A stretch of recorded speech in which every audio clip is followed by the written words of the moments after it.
إن الحمد لله نحمده ونستعينه ونستغفره ونتوب إليه، ونعوذ بالله من شرور أنفسنا ومن سيئات أعمالنا.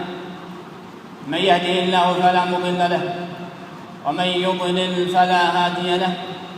وأشهد أن لا إله إلا الله وحده لا شريك له، وأشهد أن محمدًا عبده ورسوله. يا أيها الذين آمنوا اتقوا الله وقولوا قولاً سديداً يصلح لكم أعمالكم ويغفر لكم ذنوبكم، ومن يطع الله ورسوله فقد فاز فوزاً عظيماً. يا أيها الذين آمنوا اتقوا الله ولتنظر نفس ما قدمت لغد، واتقوا الله إن الله خبير بما تعملون. عباد الله، حديثنا اليوم عن أمر خطير، جد خطير. إن انسقنا وراءه خسرنا دنيانا وأضعنا أخرانا، وهدمنا حاضرنا وجنينا على مستقبلنا، وأحرقنا بأيدينا أعمالنا.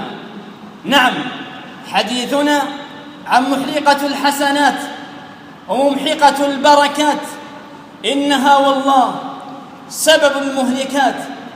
حديثنا عن ذنوب الخلوات، وما أدراك ما ذنوب الخلوات.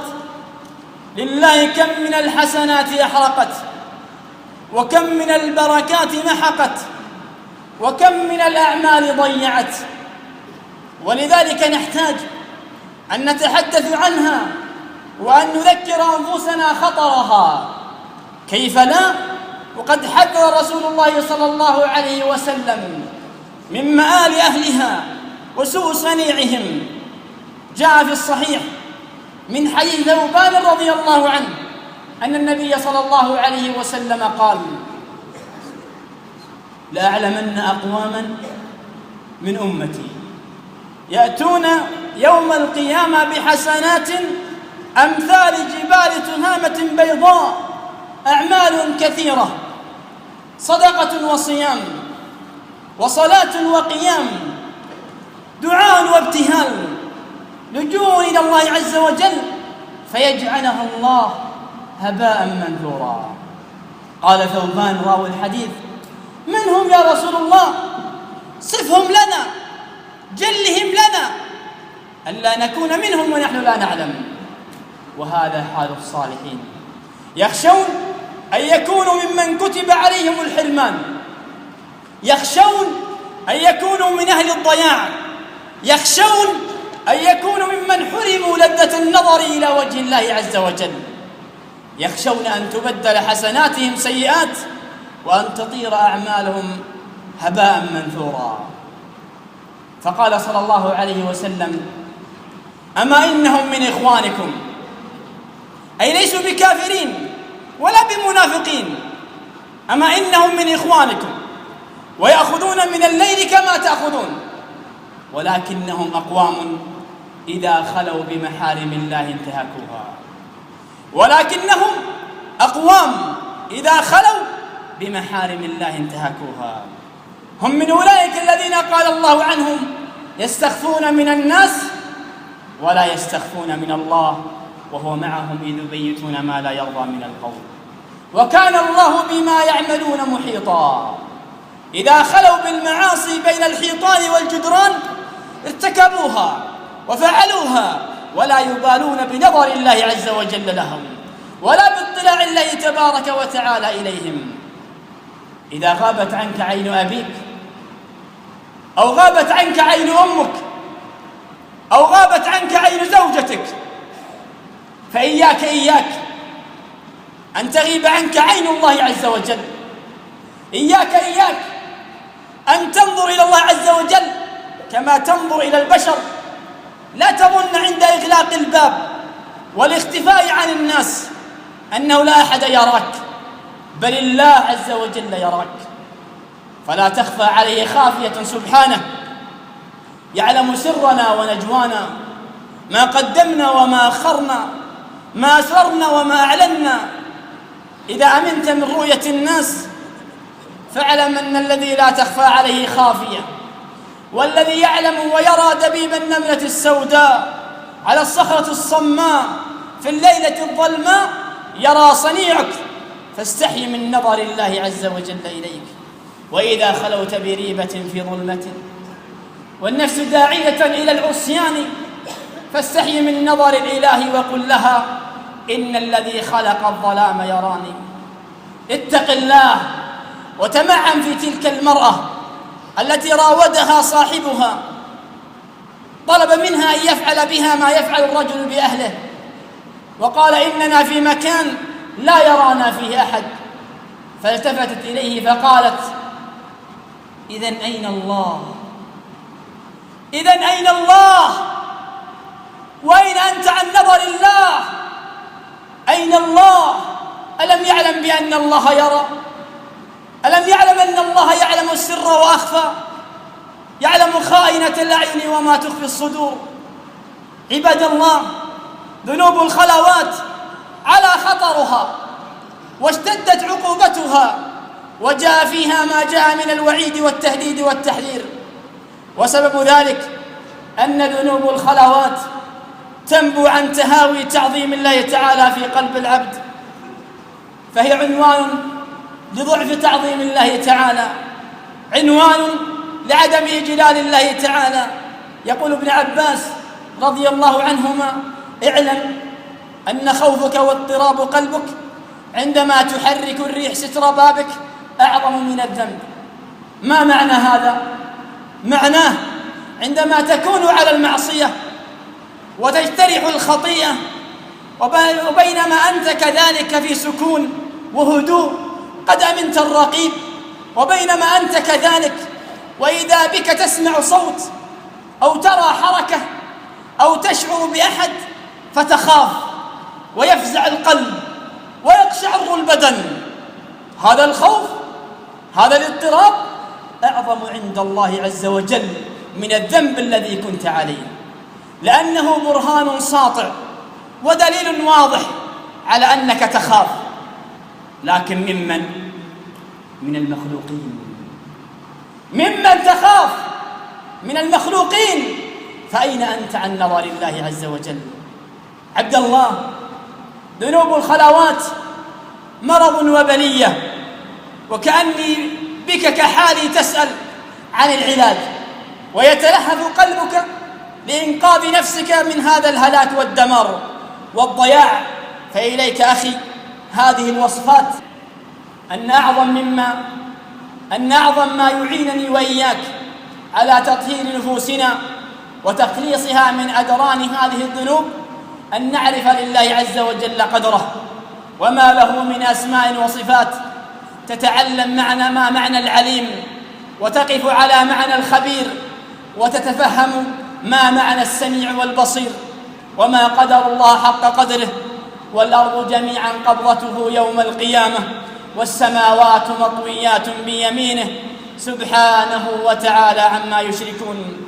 فإذا عرفت الله عز وجل ووقفت على شيء من عظمة ربك سبحانه وتعالى، فإنه والله من أعظم أسباب الحماية والوقاية من هذه الذنوب وتلك السيئات، ومن أعظم وسائل توقي هذا الشر والسلامة من ذنوب الخلوات أن يستحضر الإنسان رقابة الله تعالى، فإذا أراد أن يتكلم بالكلمة فليذكر سمع الله عز وجل، وإذا أراد أن يخطو بالخطوة فليذكر نظر الله عز وجل له، فليتق الله أن يجعل الله أهون الناظرين إليه وأهون المطلعين عليه. ومن العلاج لذنوب الخلوات تذكر المساءلة بين يدي الله عز وجل، يوم هم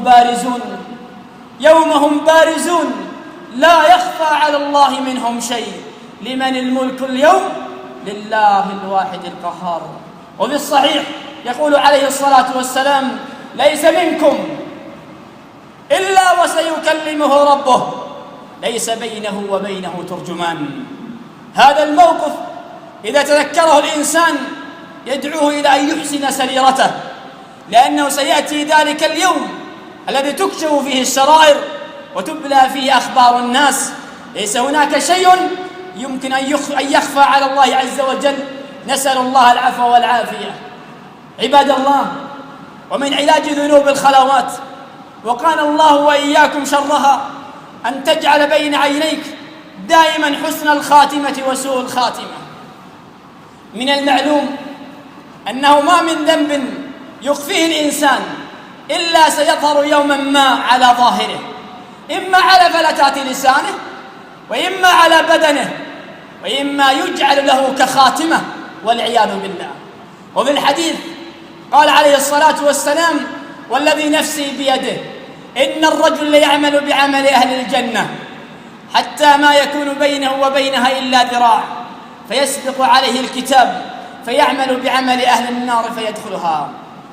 يقول ابن رجب رحمه الله: خاتمة السوء تكون بسبب دسيسة باطنة بين العبد وربه. وكم من ذنب يخفيه الإنسان يهتك سريرته في وقت هو أحوج ما يحتاج فيه إلى العافية والستر. فما ظنك إذا خلوت بنفسك واجترأت على المحرم وقبضت روحك على ذلك؟ الخوف من سوء الخاتمة يجب أن يكون حاضرا في قلوبنا، لأن الإنسان إذا ختم له بالحسن فليبشر، وإذا ختم له بالسوء فهي والله من إمارات خسارته في دنياه وآخرته. ومن الأسباب التي تعين على تعظيم ذنوب الخلوات الخوف من الفضيحة. اليوم أنت مستور، غدا ربما تفضح. وكم من إنسان كان في عافية واغتر بحلم الله عليه ثم هتك ستره، ولذلك لا يجوز أن يغتر الإنسان بحلم الله عليه ولا يظن أن الله غافلا عنه. إن أعطاه فرصة وفرصتين وثلاث فليعلم أن الله عز وجل يمهل ولا يهمل. ومن وسائل الوقاية من ذنوب الخلوات الفزع إلى الله، الرجوع إليه، سرعة الأوبة بعد الغفلة، كما قال النبي عليه الصلاة والسلام: كل بني آدم خطاء وخير الخطائين التوابون. فمن معالجة الخطأ في الخلوة أن تستغفر الله صادقا من قلبك، تسأله أن يمحو الزلل وأن يستر عليك وأن يعفو ما مضى وكان من سيء العمل. ومن العلاج لذنوب الخلوات الإكثار من الأعمال الصالحة، وقابل المعصية بالحسنة تمحها. يقول أهل العلم: إذا أكثر العبد من شيء عرف به. وأخيرا من علاج ذنوب الخلوات الإكثار من الدعاء لله عز وجل. الإنسان ضعيف يحتاج إلى إعانة ربه، ومن هنا كان يقول عليه الصلاة والسلام: يا مقلب القلوب ثبت قلبي على دينك. حتى أن الصحابة أدركوا هذا الإكثار من هذا الدعاء فقالوا: يا رسول الله، أو تخاف علينا؟ يعني هل الإنسان يمكن أن يغتر بحاله حتى بعد الإيمان وبعد أن أطاعك واستجاب لدينك؟ قال: نعم، إن قلوب العباد بين أصبعين من أصابع الرحمن يقلبها كيفما يشاء، فمن شاء أزاغه ومن شاء أقامه. فالدعاء والاطراح بين يدي الله عز وجل أن يثبته ويبعد عنه حب المعاصي، وأن يصلح له السريرة ويحسن له خاتمته ويقيه من ذنوب الخلوات. اللهم ارزقنا خشيتك في السر والعلن، اللهم ارزقنا خشيتك في السر والعلن، اللهم ارزقنا خشيتك في السر والعلن. أقول ما تسمعون وأستغفر الله العظيم الجليل لي ولكم ولسائر المسلمين من كل ذنب فاستغفروه إنه هو الغفور الرحيم. الحمد لله وكفى، والصلاة والسلام على النبي المصطفى وعلى آله وصحبه ومن ارتضى وسلم تسليما كثيرا. عباد الله، إن الشكر مظهر من مظاهر عبادة الله تعالى التي دعا إليها بقوله: يا أيها الذين آمنوا كلوا من طيبات ما رزقناكم واشكروا لله إن كنتم إياه تعبدون. ألا وإن من نعم الله التي يجب شكرها نعمة إنزال المطر، فلقد أنشأ الله لنا في هذه الأيام سحابا وفتح لنا من رحمته أبوابا، فعم بغيثه جميع أرضنا، فأصبحنا بنعمته مستبشرين وبخيره ورحمته فرحين.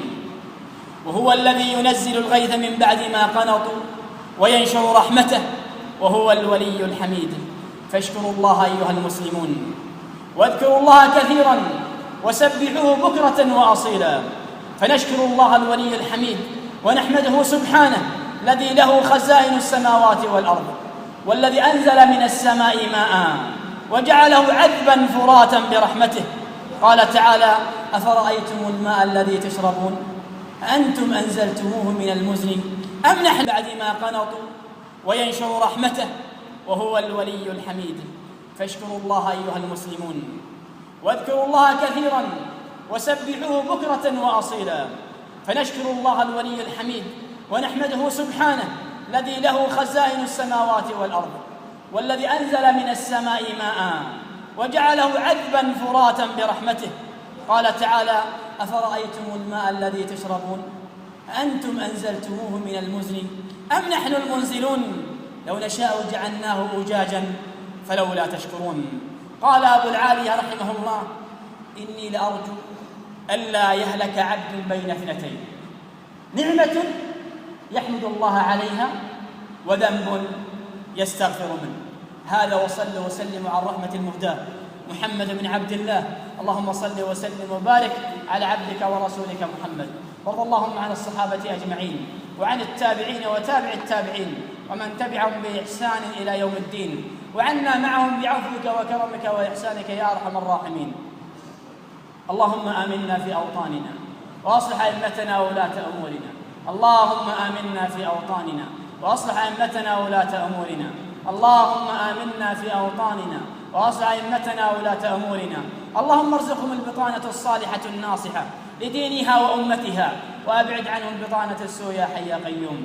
اللهم إنا نسألك الهدى والتقى والعفاف والغنى. اللهم إنا نسألك خشيتك في السر والعلانية، وكلمة الحق في الرضا والغضب، والقسط في الغنى والفقر. اللهم إنا نسألك رضاك والجنة، ونعوذ بك من سخطك والنار. اللهم اغفر لآبائنا وأمهاتنا، اللهم اغفر لآبائنا وأمهاتنا، اللهم اغفر لآبائنا وأمهاتنا.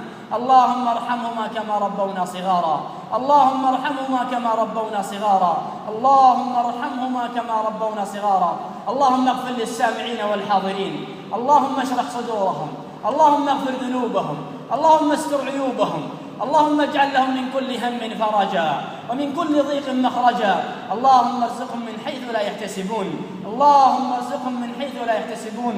سبحان ربك رب العزة عما يصفون، وسلام على المرسلين، والحمد لله رب العالمين.